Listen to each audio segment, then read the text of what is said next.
All right, now we are lucky enough to be joined by Dr. Timothy Beck, Azalea Orthopedic. He is an ankle and foot orthopedic surgeon. And Doctor, thanks so much for taking some time. And the talk of the town today, not just around the state of Texas, but the National Football League, is the devastating injury to Cowboys quarterback Dak Prescott, who compound fractured his ankle, also with a dislocation. So I know you're a busy guy, so we're going to get right into it, Doctor.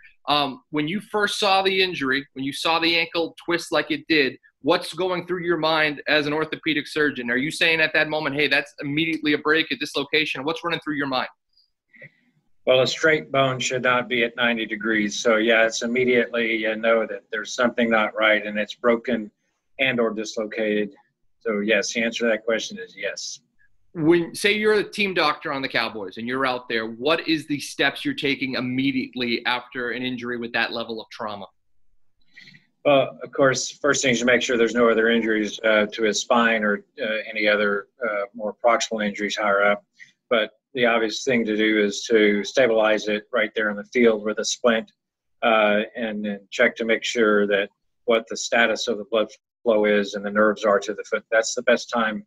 The only time you'll have to have an initial evaluation is right there on the field as far as a team doctor. Now, when it gets to the care facility where he's going to be taken care of, if there's another physician that's going to evaluate him, then they'll do the same thing. But that's the first thing you want to do is make sure that the blood flow is still adequate and not compromised, as well as the neurovascular nerve status.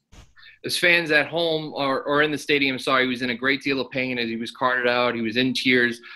Talk about the level of pain, that injury. Obviously, we all see the ankles going the wrong way, but when there's a compound fracture, also with a dislocation, is that as high level of pain as any patient would experience after something like that? Usually, the interesting thing is that you'll notice when he first sat up, he straightened it up himself.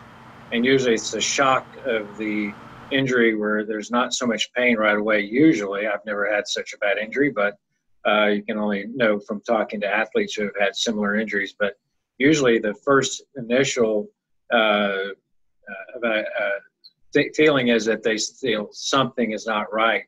And then it doesn't start hurting until a few minutes later or time later when the inflammation occurs. And that's when the pain really is felt more. Final question I have for you, Doctor. We have the compound, or as you said, open wound fracture. When there's a dislocation involved, does that just complicate the timetable for recovery, or is it basically on an even plane parallel with the fracture? Well, if there is a dislocation, as it sounds like there's obviously displacement, but it kind of came back in place. If there's a dislocation, there's a higher risk of cartilage damage to the joint surfaces, which can lead to more long-term troubles like arthritis. But yeah, it's a more severe injury if there's dislocation. That just means there's more forces involved in the initial injury and more chance for higher soft tissue damage and possible cartilage damage.